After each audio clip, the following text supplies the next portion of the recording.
क्या करने की जरूरत है। उनके जो बुरे ख्याल थे, खुदा यीशु मसीह कह रहे थे उनको अपने दिल में ना लाओ। यीशु मसीह ने उन्हें खाली ये नहीं कहा कि आप बुरे ख्याल, यीशु मसीह का कहने का मकसद ये भी था कि बुरे ख्यालों को अपने अंदर से निकालने की जरूरत है। बहुत सारे ऐसे खुदाम हैं जो ये हमें कहते हुए नजर आते हैं कि जी हमें बातें नहीं करनी चाहिए। मतलब कि अगर आप देखें आपकी फैमिली में एक काम हुआ है कि एक प्रेगनेंसी हुई है, अगर आप देखें कि उस हवाले से आप उस तरह की गलत बातें सुन, पता नहीं की होना अस्पताल जाके ऐसे होगा, तो खुदा के बंदा में बड़ा ईमान था, कुछ नहीं होगा, हम खुदा पर ईमान रखते हैं। तो ये देखिए हमारे ईमान इस कदर मजबूत होने चाहिए। खुदावंद यीशु मसीह ने तो कहा हम पर मुसीबतें आनी है, हमें बड़ी गवाहियां मिलती हैं, हमें सारारफ की गवाही मिलती है जी, कैसे सुनसान और कैसे हम देखते हैं। रिसेंटली उस एरिया में एक वाकया हुआ है, सबको पता है। तो आप देखिए कि खुदा अपने बंदों को कैसे निकाल कर, किस वजह से खुदा का रूह हमें जो है कॉन्फिडेंस मुहैया करता है। एक और बात देखेंगे, तीसरा जो पॉइंट है वो है जी लचक और इस्तिकामत। लचक और इस्तिकामत, तो इसके हवाले से मैं इसके मतलब को देख रहा था, नरमी और कदम जमाए खड़े रहना। नरमी और कदम जमाए खड़े रहना। मैं एक जगह जॉब कर रहा था, तो मैंने उन्हें बोला कि मैंने प्रे पर जाना है, मुझे जाने दो। तो उसने मुझे एक बात की कि यार ये भी आपके लिए जो है एक इबादत का दर्जा रखती है। तो मजीद मैं गुफ्तगू नहीं, उसने कहा कि अपने अंदर लचक पैदा करें। उसमें मुझे नहीं था पता, मैं क्या पता नहीं कहीं जा रहा हूं। अब जब मैंने उस टाइम भी थोड़े वक्त बाद मैंने इसका मतलब देखा, तो वो मुझे कह रहा था, क्या कह रहा था, अपने अंदर नरमी पैदा करें। क्यों? क्योंकि मैं उसकी बात नहीं था मानना, फिर मैंने जाना है। अक्सर बात हम में से बहुत सारे ऐसे लोग हैं कि मैं चर्च नहीं जाऊंगा तो काम हो जाए, या लोग सोचते हैं जी मेरे ना जाने से बहुत से काम रुक जाएंगे। बहुत सारे लोगों की ऐसी सोच है, मैं नहीं जाऊंगा कोई बात नहीं। तो आप देखिए खुदा का घर एक ऐसा प्लेटफॉर्म है हमारे लिए जो हमारे लिए बरकत को तैयार रखता है।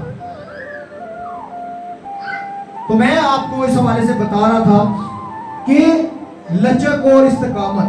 इस्तिकामत का मतलब है वो जो है कदम जमाए खड़े रहना। तो हमारे जो कदम है आप देखें कि किस कदर डोल जाते हैं। एक शख्सियत हमें नजर आती है पतरस नाम। क्या हुआ जी, जब वो यीशु मसीह को अपनी तरफ आते देख रहा था, सारे डर के कह रहे भूत आ गया। कलाम यही बात करता है, शागिर्द क्या कह रहे हैं जी, भूत आ गया। लेकिन जब उन्होंने पहचान लिया, पतरस यीशु को देखता है और क्या कहता है जी, मैं भी चलना चाहता हूं। लेकिन जब क्या हुआ जी, आसपास के माहौल को देखा तो क्या हुआ, कदम डगमगा गए, मैं पानी पर चल रहा हूं। तो क्या हुआ, डूबने लगा। क्या कहते हैं यीशु मसीह को, पकड़ लिया। यीशु मसीह ने हाथ बढ़ाया और उसको पकड़ लिया ताकि वो ना डूबे। तो हमारे अंदर जो नरमी है वो यीशु मसीह के हवाले से हमें नजर आती है। मैं आपके लिए पढ़ना चाहूंगा 5वीं आयत से, मत्ती 9 बाब उसकी 5वीं आयत में खुदा का कलाम कहता है, आसान क्या है ये कहना कि तेरे गुनाह मुआफ हुए, या ये कहना कि उठ और चल फिर। सवाल कर, आगे सवालिया निशान है। उसके बाद कहता है, लेकिन इसलिए कि तुम जान लो कि इब्ने आदम को जमीन पर गुनाह मुआफ करने का इख्तियार है। मसीह को क्या है जी, गुनाह जमीन पर माफ करने का इख्तियार है। आप देखें कि मसीह देख भी रहा है, सेल्फ कॉन्फिडेंस के जरिया से, बुद्धिमानी के जरिया से उसने ये जान लिया कि क्या हो रहा है जी, ये तो मेरे खिलाफ प्रोपेगेंडा कर रहे हैं।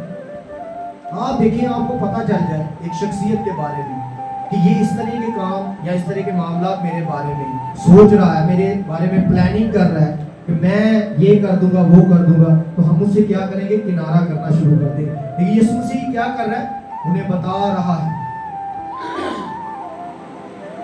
यीशु मसीह ये जानते हुए कि ये बुरे ख्याल मेरे बारे में सोच रहे हैं, यीशु मसीह ने नरमी पैदा की। हमें भी कहता है नरम हो जाओ, हमें भी कहता है पहले नरम होना है, फिर कदम जमाने हैं। हमने अपने कदमों को उखड़ने नहीं देना। इब्लीस क्या करता है, इस संडे हमने बड़ी जो है बड़ी खूबसूरत बातों को सीखा। इब्लीस क्या करता है, हमारे पांव को उखाड़ने की कोशिश करता है। अक्सर बात लोग जो है पंजाबी में बात को यूज करते हैं, अपने पैरों में मिट्टी नहीं छड़नी। आप देखें कलाम जो है हमें मजबूत करता है अगर हम पढ़े तो। ऐसा नहीं कि संडे वाले दिन आ जाना है या और दीगर दुआओं वाले दिन दुआ कर लेनी है, चर्च चले जाना है, ये नहीं। खुदावंद आपको भी कहता है कि आप क्या करें, कलाम पढ़ें, दुआ करें, अपनी शख्सी रफाकत को यीशु मसीह के साथ मजबूत करें। तो आगे बढ़ेंगे खुदावंद के कलाम मुकद्दस में से और देखेंगे जो चौथा पॉइंट है वो है जी विजन और मकसद। क्या है जी, विजन और मकसद। तो ये जो मैं आपको बात बता रहा हूं, हमारा टॉपिक क्या था जी, 3 पॉइंट मैंने बता दिए हैं। क्या टॉपिक मैंने आपको बताया था, अजीमुल शान शख्सियत। तो ये जो मैं पॉइंट्स बता रहा हूं ये यीशु मसीह के ताल्लुक से है कि जो अजीमुल शान आप भी बन सकते हैं। कैसे बन सकते हैं, यीशु मसीह को किरदार, यीशु मसीह के किरदार को फॉलो करके। क्या कहता है, जैसा मैं हूं तुम भी वैसे बनो। तो वैसे तब बनेंगे जब खुदा के कलाम को पढ़ेंगे। तो चौथा पॉइंट जो है वो मैं आपको बता रहा था जी, विजन और मकसद। इसके हवाले से मैं मतलब आपको बताना चाहता हूं, विजन का मतलब है जी जो कि नजर आए, और मंजर जब हम देखते हैं कि हमारा एक विजन है, हमारा एक गोल है, जब वो अचीव हो जाता है तो क्या होता है, हमारा खून जो है कितना बढ़ जाता है, काफी ज्यादा बढ़ जाता है। तो आप देखिए आगे मैं बता रहा था जी मकसद। मकसद का मतलब है जी मुराद। हमारा एक मकसद, जब हम चर्च में आते हैं हम देखते हैं जी कुछ काम रहने वाले हैं, हम उनको करने के लिए तैयार होते हैं। जैसे आप देखें कि चर्च में आते हैं, साफ सफाई होने वाली है, हम देखते हैं होने वाली, हम वो करते हैं। ऐसे ही बरकत नहीं मिलती। अगर आप विजन रखते हैं, मकसद रखते हैं बरकत का, तो बरकत पाने के लिए क्या करने की जरूरत है, खुदावंद के हजूर आने की जरूरत है, फरोतन होने की जरूरत है। खुदा के हजूर में अगर हम अजीमुल शान शख्सियत बनना चाहते हैं तो सबसे पहले हमें झुकना पड़ेगा। लास्ट बड़ा एक बेहतरीन सा हवाला है, वो भी आपको बताऊंगा कि यीशु मसीह ऐसे नहीं बन गया।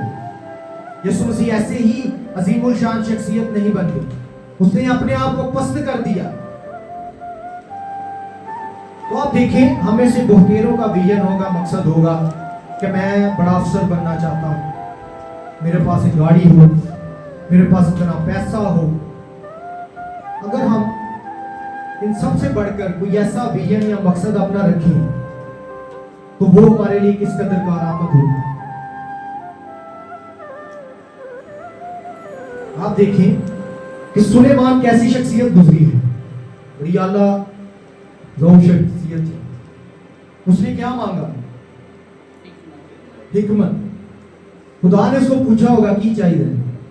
मैं किताब में पढ़ रहा था चंद सवालों के बारे में। हाँ जी, सुलेमान क्या चाहिए, दौलत नहीं, हिकमत। और भी 2-4 जो है बातें की कि मैं ये चाहता हूं कि ये सब तेरा हो जाए, तो इसमें से कोई एक चीज चुन ले। तो उसने क्या चुन ली, हिकमत। तो आप देखिए आज भी हमें नजर आता है अगर हमारे पास हिकमत ना हो, पैसा बहुत ज्यादा हो, तो हम उसको संभाल सकते हैं, बिल्कुल नहीं। अगर हमारा विजन ही धुंधला है, इब्लीस क्या करता चला जा रहा है, हमें गिराता चला जा रहा है, गिराता चला जा रहा है। पता नहीं मेरा वीडियो कहां पर रह गया, मेरा जो मकसद था वो अधूरा रह गया।